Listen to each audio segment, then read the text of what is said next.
Your website is the mousetrap. Your content is the cheese. Welcome to Content Matters with Barry Feldman and Andy Crestodina.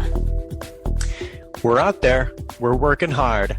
But we're very separate. We're spread out, and we don't necessarily get a good handle on the business of content, on the trends in blogging. So what we've done for the last few years is gotten people together and gotten to ask some specific questions, and we've learned about the business. This time on Content Matters, we're reporting on our third annual blogger survey, the survey of 1,000 plus bloggers, and we're happy to report on the analysis, what people are doing, what they're not doing, what they've changed, and what's working. Oh, my Lord. In the interest of floating your boat instead of mine, I think on your gravestone, it's going to say something about this. This is becoming Crestodina / Orbit Media Studios legacy because, you and I have talked about the value of original research. Mm-hmm. Amazingly, nobody beat you to the punch here. You said that you want basic questions answered about how do you blog, when do you blog, where do you blog, who do you share your blog with, how do you promote your blog? And you got those answered 3 years ago, and it's evolving to be a stunning story. The place where our audience should go besides our blog post on this is where our infographic about it debuted, which is the HubSpot blog. And that thing's been shared 3,000 times. It's their hottest story of the year because blogging is everything to a content marketer. Yeah, and it answers questions about the rest of the world, putting into context what each of us is doing. So where am I in this mix? Am I the only one who's spending this much time on that, or who's doing it this in this way, or what are people really doing? And to have enough respondents to get some data together that makes it come together, the picture appears like, wow. And you can see it over time. So let's jump in. The original question was, how much time does it take to write a blog post? And we found that answer, and it was 2 hours and 2.5 hours. And then we see the trend over time, and we see how much more is going into each of these pieces of content, and how blogging, although started from, this kind of portmanteau word of weblog, and it's just people are journaling online. No, bloggers and content marketers are producing serious articles and putting a lot of time into them. The average rate now, we've seen this over the last 3 years. It's now up to 3.25 hours. 3 hours and 60 minutes to write the average blog post, Barry. Think of that. Yeah, and I guess I don't even know what that means, in technically speaking, but it's a good start, and it certainly makes benchmarks that are relative to the prior year. So 2014 was roughly 2.5 hours, and it only went up a few minutes last year, and it went up a lot recently. And I think that's because, the amount of content, right? It takes better content to succeed. And so people are putting more time into their blog posts. And I guess your question was, how long does it take to write a blog post, right? Mm-hmm. Because that's not all you do. And so you research it and you put it together and then you sort of format it and stuff. And, I take your survey and I said, I think one of the choices is 6+ hours, and I chose that one. We did. A lot of us did. The percentage of us that do and have, probably you and I have been doing that the whole time, has doubled. It's now 12% of bloggers who are spending 6+ hours on a typical piece of content. Now, yeah, that's that question, though. You're right, because that question is, how long does it take to write a post? And the rule of thumb these days is like, for every, 2/3 of your time should go into content promotion. 1/3 only goes into content creation. And there's a lot more that goes into content than just writing, because, as we go down through these findings, you can see we're seeing a lot more bloggers now than before, including alternate media, right? Additional content formats, putting stuff in there like more than one image. There's a majority now of bloggers, 51%, are saying that they put more than one image in each typical post. Yeah. And how many, look at yours. Yeah. A lot of us put it in, it's super visual medium. So the first question becomes slightly weirder over time. Like, how much time does it take to write a post? Well, I can answer that, but there's a whole lot more in this mix. Yeah, so that's a section of the research. I guess we'll get to it, and we probably should move on. But I'm really sort of transfixed by this first topic, which is about putting in the time, because this year, for the first time ever, I guess you haven't explained this. I guess we sort of put our heads together on this and said, what can we learn differently than the years before? Mm-hmm. And my suggestion was to ask people, without putting them through the ringer, just, subjectively, what works, what's producing strongest results. And so you did do that, and it makes this data that much more interesting, because you're finding mostly, the more you put into it, the more you get out of it, to summarize it in very simple terms. And so with the putting in the time thing, it says that the people, it says in 2016, we busted well past the 3-hour mark. However, 60% spend less than 3 hours or less, and 12% that blast past 6 hours represent the largest sector of those that report strong results, right? So when you look at these like insanely successful bloggers like Neil Patel, those can't come out of your brain in a half hour. No. So on average, we see that it's really 1 in 4 bloggers who say that their blog delivers strong results. That's our target. That's the goal. That's really what we're going for, 1 in 4. We're about half, just over half, 54% of bloggers say that they get some results. Other people are disappointed or they don't even know the value. That's the final quarter of 1 in 4 of us. So if you want to outperform that, it is a strong correlation, right? It's the bloggers who are using multiple editors, who are putting in more time, who are putting in, who are writing longer content, who are adding more format types, who are more involved with analytics. It really is. You just said it. It's you get what you give, and people who take this more seriously and put in more effort are seeing more. But then we come to there's a surprise in the finding, which we'll get to, about frequency. But yeah, that's what we're seeing here, right? The correlation between effort and quality. Yeah, well, I think, I mentioned Neil and other great bloggers come to mind, the staff at CoSchedule and Brian Dean, and their blogs are becoming kind of short novels or, nonfiction books that are very deep. And I think this jump we saw from roughly 2.5 hours to 3:15 or so is going to jump again, because we're finding, why blog if people don't, if you don't get any traction as a result of it. And I think so. You have to, the takeaway from all this data is you have to do it better. Yeah. You gotta. So then we get to the forever, age-old, eternal question: can I do it better and do it as often? So here's the struggle. Here's the tension that we all feel. Here's what's going on in the minds of anyone who listens to this, and what I think about every day. How can I make something that's amazing and still do it on my publishing calendar? Or do I have to do it as often? And I have always advocated that quality is more important than quantity, and you'll get better results if you do something truly great, even if it's less frequent. I think monthly is kind of a minimum for anyone who wants to retain some brand awareness. But yeah, I've never been a daily blogger. I will never be a daily blogger. So we thought we would see that the frequency decreased as effort increased, and we did see that frequency was decreasing. Of all the respondents, there were fewer people who were going daily, right? Daily went down. Multiple times per week went down. Weekly went up. Several a month went up. Monthly went up. So that curve is kind of shifting to the right. 53% fewer bloggers are publishing daily. 38% increase in bloggers publishing monthly. But then we applied the analysis and we asked the question that you helped write, which was, what kind of self-report on your results? Which of the following applies best to your blog? Strong results, some results. And we found that people who publish more often, in fact, report stronger results across the board. Yeah, and the data says that. I think, put an asterisk there for performance-enhancing drugs. A solopreneur can't do that, No. Or if he does, he has some sort of secret gas like Neil does. And so I think, those that market their company through blogs have multi-author blogs, and they've figured out how to scale their team. Right. It's leverage. And we'll get to this as a future topic, but there are ways to delegate. There are ghost writing stuff, but there are ghost drafters who will get that thing going for you. There are editors. There are teams, right? There are groups of people who will collaborate together and delegate out the pieces of this project so that they can keep their frequency up high.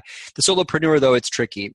And a lot of us are looking for for help in this regard. I'm part of a mini mastermind group that just formed about promoting about how to get better production from your content marketing creation efforts.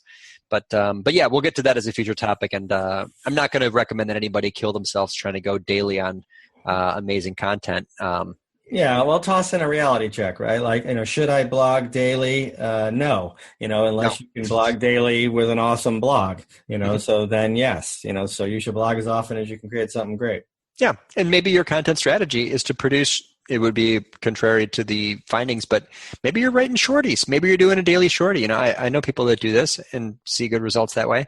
Or some combination. Mm-hmm, sure. Yeah. So what else did we study? You got to the use of media, but let's go back there. The infographic talks about, you asked questions about length. We haven't got to length, but real quick, let's get to the media. So you could include in your blog stuff like images, infographics, videos, and audio. So what did we learn about that? Mm-hmm. Yeah, it's I was a little bit surprised by this. Not that there's people who are going big on the visuals, the basic visuals like an image or more than one image. Video is up, audio is down. Listen up. We're bucking the trend with our podcast here. Lists are way up. So yeah, but in general, more people are putting more types of content, investing more in the assets. And then just to hit the other notes briefly, more bloggers are using editors or a formal editing process. More bloggers are checking their analytics and getting a better handle on what's working, what's not. Hopefully letting them better self-report on their strong, some, or disappointing results. But yeah, we can hit on content now real quick and finish there, or on the length. 2014, the average blog post was 808 words long. 2015, that nudged up. It was about 890 words long. Now in 2016, here we've seen a jump. It's north of 1,000. The average blog post averaged out over the ranges that were from the respondents here, 1,054 words long. So pretty good increase. The average length of the blog of a blog post is up 19%. Yeah.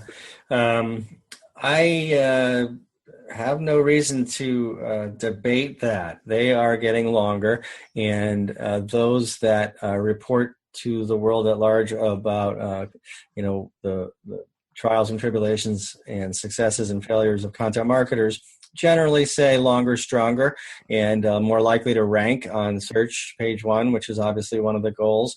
And so people are producing longer posts.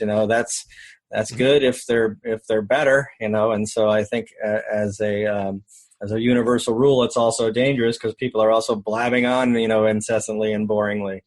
Yeah, you've accused me of being, partly, to blame for this trend because we did research long ago and saw that there was a correlation between length and there's all kinds of them. There's a correlation between length and high rankings, correlation between length and shares, correlation between lengths and lead gen on gated content, and correlation between length and self-reported strong results. So there's other ways to do it, but generally our goal is content creators is to make the best page on the internet for a topic X, and it's hard to imagine the best page on anything being like 300 words. So.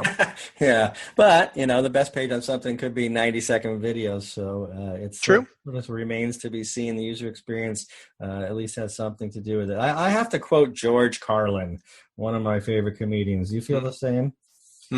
Maybe our listeners aren't even old enough. I love George Carlin. Genius. Go back and find the videos. He is will always be one of the greats. So George, I think, with tongue in cheek as usual and heavy sexual innuendo, responding, I think, to a cigarette commercial, he said, "It's not how long you make it, it's how you make it long." You loved those. Hey, it's time. You ready? We got to move on. We do? Yeah, it's mousetraps and cheese time. All right. Well, we hit the length, and we hit all the most important stuff. We got it. We nailed it. Interesting takeaway, though, is, and I guess it's sort of left over from last year when you talked about the amount of time people put it into and the amount of editing it goes through, and you didn't get to it in this conversation, but where they do it, which is largely at work during working hours, which differs slightly than years passes. Mm-hmm. Last year you concluded blogging's not a hobby anymore. Blogging is a profession. That is an integral part of marketing, and that just got exaggerated and nailed down even stronger this year, because bloggers are simply trying harder to do better. Mm-hmm. Yeah, that's a good sign. I think it's a good trend. It's all positive the way I read it. Yeah. I mean, it's still fruitful territory. That being said, I think there's a lot of rich getting richer and poor getting poorer, because it's not easy to have a great blog. And so I think a lot of people are not really preparing to do it right. So I think your data sort of says that, at the early stages, the implications of this data is that strong results come from putting in the effort and variety and editing. And that's how you're going to do it. And, if it's easier than that, please tell us how. No, that's it's the correlation between effort and reward. Yeah. All right. So let's give some tips regarding content and websites that we call mousetraps and cheese. Mm-hmm. On the topic of blogging, and God, I had to pick one. I certainly am a proponent and avid blogger and lover of blogging.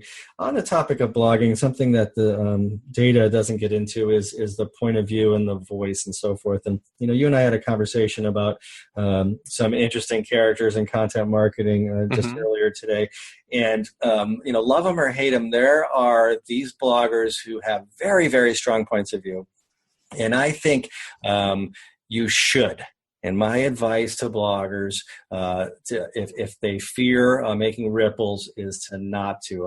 An ad guy that I admired very much in the 70s and 80s when I was growing up in the business, named Tom McGilligan, said, when you turn some people off, you turn some people on. Mm-hmm. And that's scary and it's dangerous, and people shy away from it. And I think a lot of bloggers, they are trying to be journalists, which is a mistake. And they are trying to say the right thing, and they get to the point where should I say that or shouldn't I say that? It's opinionated, it's dangerous, it's risky, some people might perceive it to be wrong or offensive, and so they go right in an interest of being more popular to more people, which I think has the reverse effect of what you want it to. So I say go left and allow your blog. This is your pulpit, your platform. Allow your blog to reflect your point of view in every conceivable way. You might turn some people off, but you're going to get shared more, talked about more, quoted more when you have an interesting point of view. I agree, and I'll speak for a lot of the listeners when I say that's easy to say. You're recommending courage, in that you make it look easy, but that's a tough one, and I think it's a challenge, and I hope people step up. It's an excellent point. Yeah, well, I mean, it doesn't mean have alternative facts. No. But to state, to publish strong opinion. I mean, if you're the people, keeping in mind the people that we were referencing in that conversation you mentioned, which it's the people that stick their neck out. People that have beliefs. They're for something. They're against something. They take chances.